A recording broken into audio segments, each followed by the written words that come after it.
నరసింహ, పాపం పండిన ఎలా ఉగ్రరూపం ఎత్తుతా ఉంటారు, దుర్మార్గాన్ని అంతం చేస్తామంటారు. ఎన్నో ఏళ్లగా ఈడ ఇన్ని ఘోరాలు జరుగుతూ ఉంటాయి అట్ట మౌనంగా ఉండిపోయేవేది స్వామి. స్వామి, మేము తెలుసో తెలియకో చేసిన పాపాలకి మా పానాలు తీసుకపో, కానీ ఈ నేలకి న్యాయం చేయి. న్యాయం కోసం బతుకుతున్నాడు ఊపిరిపోయి.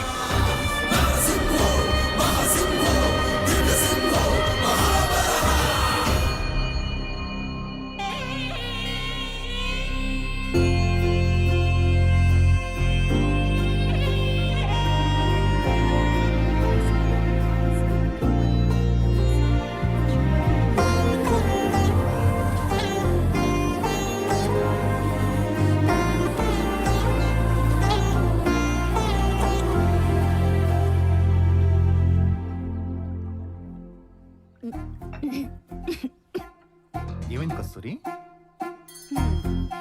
ఛ, డబ్బులు దొబ్బేటప్పుడు క్వాలిటీ ఐటమ్స్ ఇవ్వాలన్న కామన్ సెన్స్ ఉండదు వెదవలకి. అదే నా సూపర్ మార్కెట్ అయితే ఓవర్ ఆపుతారా సార్? ఇవి తమ్మరి సూపర్ మార్కెట్ లో ఐటమ్స్. నా సూపర్ మార్కెటా? ఛాన్సే లేదు. ఇలా ఎన్నిసార్లు చెప్తారు? ఎంతమందిని మోసం చేస్తారు? ఇంకా లాభం లేదు. కన్స్యూమర్ ఫోరం లో కేసు వేస్తా.